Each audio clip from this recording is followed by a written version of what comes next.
मुअज़्ज़ज़ सामीन अस्सलामु अलैकुम। आप देख रहे हैं मेरा YouTube channel Hamad speaks official. 65 की जब जंग हुई, कुफर पे दुनिया तंग हुई, रहमत हमारे संग हुई। आया था दबने दब गया बातिल, आया था झुकने झुक गया बातिल, आया था मिटने मिट गया कातिल, कत्ल हुआ फिर खुद वहां कातिल, वजा अल हक़ व ज़हक़ल बातिल इन्नल बातिल काना ज़हूक़ा।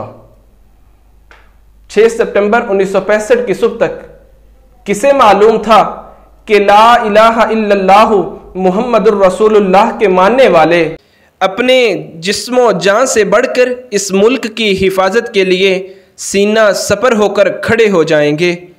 किसने तसव्वुर किया था इस ममलिकते खुदादाद पाकिस्तान की हिफाजत के वास्ते बूढ़े बच्चे अपने सीनों से ऐसी दीवार ताने खड़े हैं जो दुश्मन की तोपों का मुंह हमेशा के लिए बंद कर देंगे। और फिर 6 सितंबर 1965 की सुबह रेडियो पाकिस्तान गूंजता है।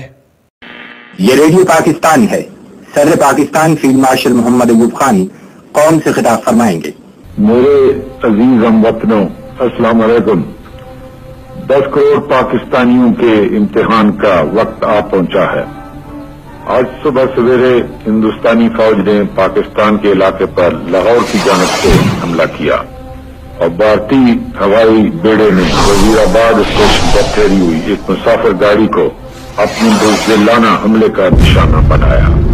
पाकिस्तान के 10 करोड़ अवाम जिनके दिल की धड़कन में ला इलाहा इल्लल्लाह मुहम्मद रसूलुल्लाह की सदा गूंज रही है, उस वक्त तक चैन से नहीं बैठेंगे जब तक दुश्मन की तोपे हमेशा के लिए खामोश न हो जाए।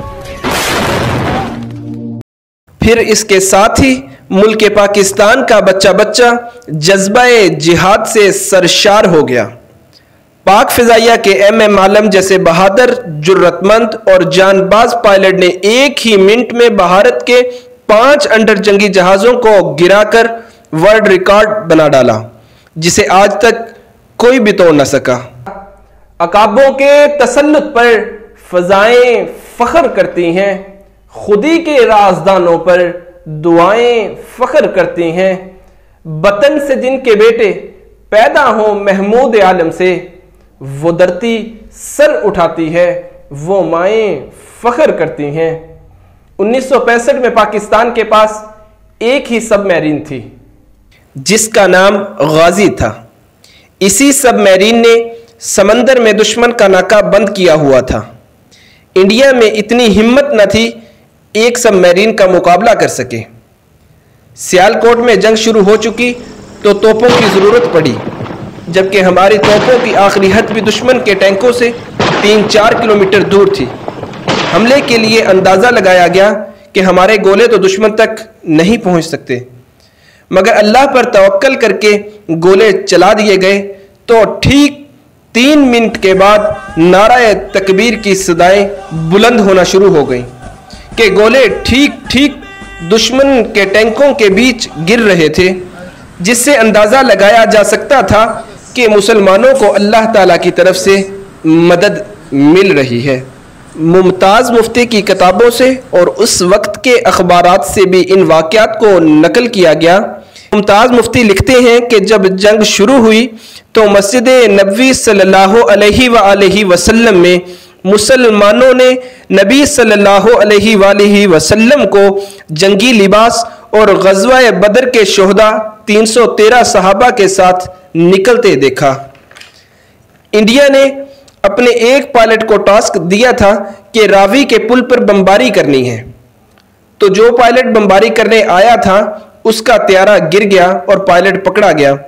जब उसी पायलट से पूछा गया कि पुल तो तुम्हारे सामने था, मगर तुमने बमबारी क्यों ना की, तो उसका जवाब था कि मुझे यह बताया गया कि वहां एक पुल है, जबकि यहां पर तो 6 पुल नजर आ रहे थे। ये बातें दुश्मन के सिपाही बता रहे थे जिनको गिरफ्तार किया गया। दुश्मन पूछते थे आपकी घोड़ों वाली फोर्स कौन थी, जिनके सफेद लिबास थे और उनकी तलवारों से शोले निकल रहे थे। रावलपिंडी के करीब 40 के करीब बम फेंके गए, جن میں سے صرف 4 چلے، وہ بھی ویران علاقوں میں۔ یقیناً اللہ تعالیٰ کی طرف سے مسلمانوں کے لیے مدد اور نصرت حاصل تھی۔ میجر عزیز بٹی شہید کی قیادت میں پاک فوج کے عظیم جوانوں نے دشمن کے بڑھتے ٹینکوں کے رستے میں اپنی جانوں کی فصیل کھڑی کر دی۔ وطن کے ان غیور اور بہادر جوانوں نے اپنے سینوں پر بارود باندھ کر 120 بھارتی ٹینکوں کو دفن کر دیا تھا، اور یوں لاہور کی سڑکوں پر ناشتہ کر کے اپنی فوج سے سلامی لینے کے بعد لاہور جم خانہ میں جام سے جام ٹکرانے لال بہادر شاستری کے خواب چکنا چور ہو گئے۔ 17 روز تک جاری رہنے والی اس جنگ کی گرد بیٹھی تو بھارت اپنے سینکڑوں ٹینک اور درجنوں بھارتی جہازوں سے محروم ہو چکا تھا۔ اس کے 5000 سے زائد فوجی واصل جہنم ہو چکے تھے اور اس کا غرور خاک چاٹ رہا تھا۔ ہدیارہ سے لے کر کھیم کرن تک، چونڈا سے لے کر ہلواڑے تک، واگھا سے لے کر جام نگر تک، قصور سے لے کر اکھنوار تک اور BRP نہر سے لے کر دوارکا قلعے تک ہر طرف پاک فوج کی سرخروئی کے پرچم لہرا رہے تھے۔ اس سنہری تاریخ کا ایک ایک حرف جو ہمارے شہیدوں کے لہو سے درخشاں ہیں، یہ عظیم دن ہمیں شہیدوں کی قربانیوں، غازیوں کی جرت اور اپنے آباء و اجداد کی وفاؤں کی یاد دلاتا ہے۔ اس مٹی کا ایک ایک ذرہ ان شہیدوں کے خون کا ایک ایک قطرے کا قرض دار ہے۔ جن آزاد فضاؤں میں آج ہم سانس لے رہے ہیں، اس کے ایک ایک جھونکے میں ان شہیدوں کے مقدس لہو کی خوشبو گونجتی ہے۔ آج اس ملک سے وفا کرنے والوں اور ملک کے لیے لہو بہانے والوں کو سلام پیش کرنے کا دن ہے۔ سلام ہو 1965 میں سینوں پر بارود باندھ کر دشمن کے ٹینکوں کے آگے لیٹ کر لہو کا نذرانہ پیش کرنے والوں پر۔ سلام ہو عبدالقدیر خان پر، سلام ہو عبدالسلام پر، سلام ہو بحریہ پر، فضائیہ پر، خاکی وردی پہننے والوں پر۔ سلام ہو آپ پر، سلام ہو اس پاک سرزمین کے رہنے والوں پر۔ اے وطن تو نے پکارا تو لہو کھول اٹھا، تیرے بیٹے تیرے جاں باز سپاہی چلے آتے ہیں، تیرے بیٹے تیرے جاں باز سپاہی چلے آتے ہیں۔